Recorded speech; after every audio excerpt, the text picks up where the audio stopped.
दोस्त राय स्टार, ज्ञान भाई और अमित भाई। राय स्टार का एक खूबसूरत फूलों का बाग था। वो बहुत प्यार से उन फूलों की देखभाल करता था। ज्ञान भाई छोटी सी चाय की दुकान चलाते थे और अमित भाई पास ही की हीरों की खदान में मजदूरी करते थे। तीनों को रहस्यमयी चीजों में गहरी दिलचस्पी थी।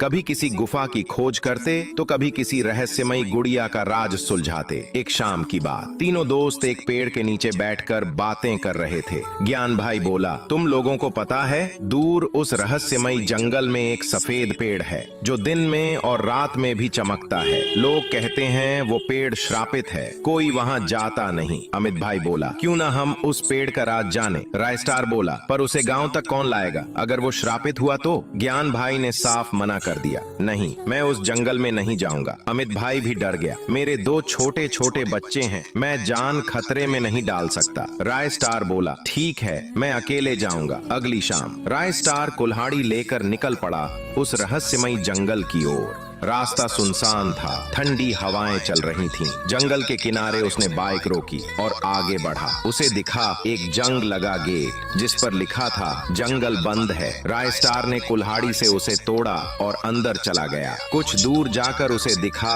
वो चमकता हुआ सफेद पेड़। जैसे ही पास गया एक आवाज आई, ये जंगल इंसानों के लिए नहीं है। राय स्टार ने परवाह नहीं की और पेड़ को काटना शुरू कर दिया। कटते कटते सुबह हो गई और उसने लकड़ियों का एक बड़ा बंडल तैयार कर लिया। वो बंडल बाइक पर रखकर गांव ले आया। गांव के बीचों बीच उसने लकड़ियों का बंडल रखा और ज्ञान भाई और अमित भाई को बुलाया। राय स्टार बोला, देखो, मैं ले आया वो पेड़। फिर रात होते ही उसने चारों तरफ दिए जलाए और एक मंत्र पढ़ना शुरू किया।